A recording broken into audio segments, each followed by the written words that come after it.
السلام علیکم ورحمۃ اللہ وبرکاتہ۔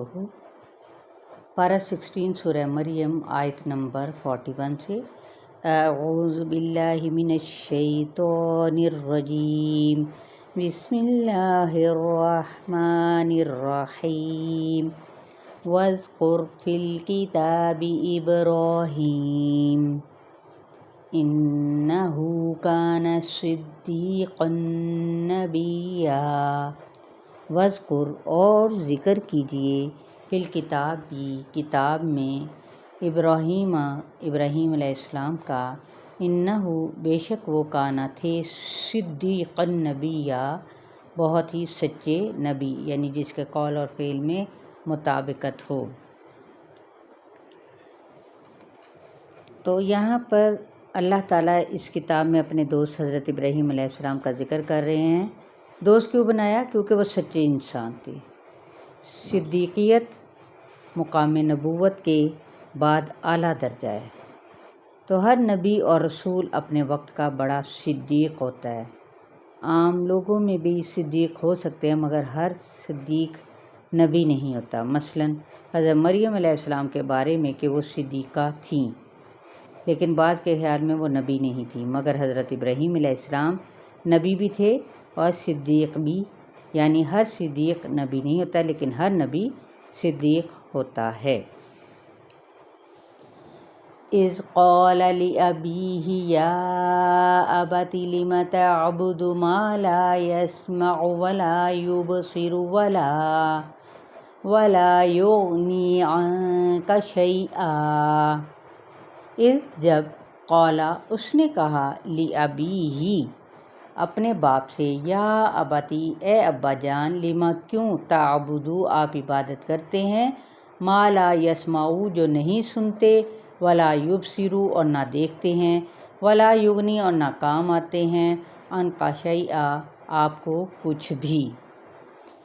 ظاہر ہے ابا جان ایک یعنی بت جہاں رکھا ہوا ہے وہیں رکھا ہے، تو وہ کیا ہے، ہل نہیں سکتا۔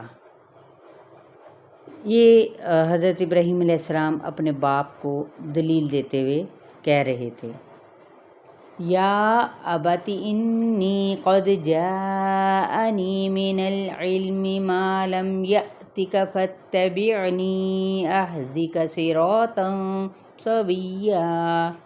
یا ابتی اے میرے ابا جان، انی بے شک میں، قد تحقیق، قد جاءنی تحقیق آیا ہے میرے پاس، من العلم علم میں سے، خاص علم، ما لم یأتک جو نہیں آیا آپ کے پاس، فاتبعنی پس پیروی کیجیے میری، اہدک میں رہنمائی کروں گا آپ کی، صراطاً راستے کی، سویا سین واو یا سیدھے راستے کی طرف۔ لہٰذا اس علم کی وجہ سے مجھے اللہ کی معرفت ہوگی، آپ میرے پیچھے چلیں، یہ گستاخی نہیں۔ کیا خیال ہے، اولاد ماں باپ سے بڑھ کر بھی نئے دور کے تقاضوں کے مطابق صاحب علم ہو سکتی ہے؟ تو اس سے ماں باپ کے احترام میں کوئی کمی نہیں ہوئی اور نہ ہی عمر کی شرط ہے۔ جو دنیا میں رتبے میں بڑا ہے اس کی پیروی کی جائے، لیکن دین کے معاملے میں صرف جس کے پاس علم ہوگا، حالی علم نہیں، العلم یعنی خاص علم، تو اس کی پیروی کی جائے گی۔ بیٹے پر وحی آتی ہے، باپ پر نہیں، یہ سب اللہ کی تقسیم ہے، جسے چاہے دے، عموماً ہمارے لیے کیا ہے، آزمائش ہے۔ یا ابت لا تعبد الشیطان ان الشیطان کان للرحمن عصیا۔ یا ابتی اے ابا جان، یعنی میرے ابا جان، لا تعبد الشیطان نہ عبادت کیجیے شیطان کی، ان الشیطان کیونکہ شیطان کانا ہے، للرحمن رحمان کے لیے، عصیا عین صاد یا نافرمان۔ اب یاد رکھیں کہ اللہ نے ہر انسان کے اندر کچھ جذبات رکھے ہیں جس کی یعنی سیٹسفیکشن صرف اسی صورت میں ہوتی ہے جب انسان اپنے سے بڑا کسی کو سمجھتے ہوئے اپنی سارے جذبات عقیدت اسی سے منسوب کر دے۔ انسان کی تکمیل ہوتی ہی اسی وقت ہے جب وہ کسی کو پوجتا ہے۔ یہ اسلام ہمیں بتاتا ہے کہ اپنی ساری محبتیں، عقیدتیں، جذبات سب کچھ اللہ کے نام کر دو، یہی عبادت ہے۔ جو شخص راستے میں اٹک جاتا ہے وہ ناکام شخص ہے، وہ ٹھوکریں کھاتا ہے۔ جو اللہ کی عبادت نہیں کرتے وہ کسی نہ کسی اور کی محبت میں گرفتار ہو جاتے ہیں، اور شیطان انسان کے انہی جذبات پر ڈاکہ مارتا ہے۔ یہی انسان کا خسارہ ہے۔ جو ہی وہ کسی اور کا ہوا اس کا دوسرا نام کیا ہو گیا؟ شرک۔ یا ابت انی اخاف ان یمسک عذاب من الرحمن فتکون للشیطان ولیا۔ یا ابتی، اے ابا جان، انی اخاف، بے شک میں ڈرتا ہوں، ان یمسکا، میم سین سین، کہ چھو لے گا آپ کو، یعنی پکڑ لے گا آپ کو، عذابن، یہ کون کہہ رہا تھا؟ حضرت ابراہیم علیہ السلام اپنے والد کو۔ عذابن، ایک عذاب، من الرحمن، رحمان کی طرف سے، فتکونا، تو آپ ہو جائیں گے، للشیطانی، شیطان کے لیے، ولیہ، ساتھی اور مددگار۔ آگے کیا کہا جاتا ہے اگلی آیت میں؟ قال اراغب انت عن آلہتی یا ابراہیم لئن لم تنتہ لارجمنک واہجرنی ملیا۔ قال، کہا، اراغب، را غین با، کیا پھرنے والا ہے، انت تو، ان آلہتی، میرے الہوں سے، یا ابراہیم، اے ابراہیم علیہ السلام، لئن لم، البتہ اگر نہ، تنتہی، تو باز آیا، لارجمنک، را جیم میم، البتہ میں ضرور تجھے سنسار کر دوں گا، واہجرنی، ہا جیم را، اور چھوڑ دو مجھ کو، ملیا، میم لام یا، عرصہ دراز تک، یعنی لمبی مدت تک مجھے اکیلا چھوڑ دو۔ اور پھر قال سلام علیک سأستغفر لک ربی انہ کان بی حفیا۔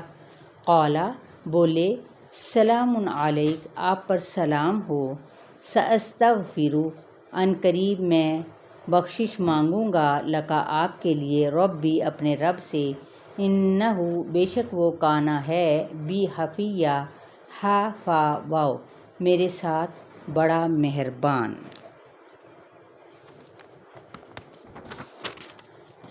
یعنی ابراہیم علیہ السلام نے کہا سلام ہو تجھ پر۔ یہ سلام کیا تھا؟ تحیہ نہیں جو مسلمان دوسرے مسلمان کو کرتا ہے، بلکہ یہ ترک مخاطبت کا اظہار ہے۔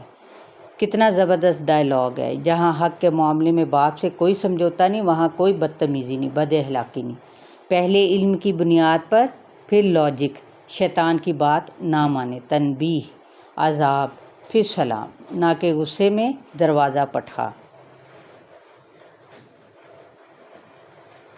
وَأَعْتَزِلُكُمْ وَمَا تَدْعُونَ مِن دُونِ اللَّهِ وَأَدْعُو رَبِّي عَسَىٰ أَلَّا أَكُونَ بِدُعَاءِ رَبِّي شَقِيًّا۔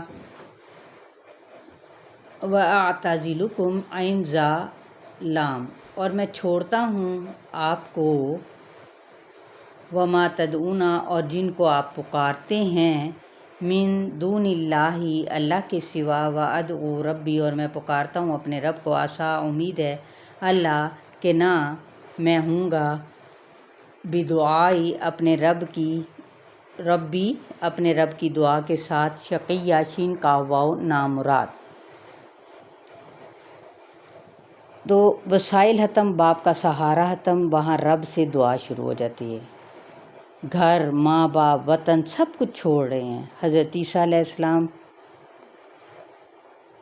جو ان سے جیسے کہ میں اپنے پروردگار سے مانگ کر نامراد رہوں گا، یعنی کبھی بھی حضرت عیسیٰ علیہ السلام اپنے رب سے مانگ کر کبھی بھی نامراد نہیں رہیں گے۔ تو میں وہ سب کچھ پا لوں گا جو میں پانا چاہتا ہوں۔ وہی انداز جو ذکریہ علیہ السلام کا ہے کہ رب تجھ سے مانگ کر تو نامراد ہوا ہی نہیں میں، لیکن ہمارے اندر یہ یقین اور کیفیت نہیں ہے۔ قرآن میں ہے کہ خود اللہ تم کو کوئی تکلیف پہنچائے تو ہے، کوئی اس کے سوا جو کوئی اور کھولے تو وہ کوئی بھی یعنی تم سے کوئی کسی قسم کا کوئی تمہیں نقصان نہیں پہنچا سکتا جب تک اللہ تعالیٰ کا اذن نہ ہو۔ لیکن ہم کو دعا حل نظر نہیں آتی، حالانکہ دعا حل ہے تقدیر کے بدلنے کا۔ مانگنے کے وقت پر مانگیں اور جب اللہ دینے پر آئے گا تو پتہ بھی نہیں چلے گا، لیکن ہم کیا چاہتے ہیں کہ فوراً ہی مل جائے۔ تو آیت نمبر 48 تک آپ لوگ لیسن یاد کر لائیے گا۔ السلام علیکم ورحمۃ اللہ۔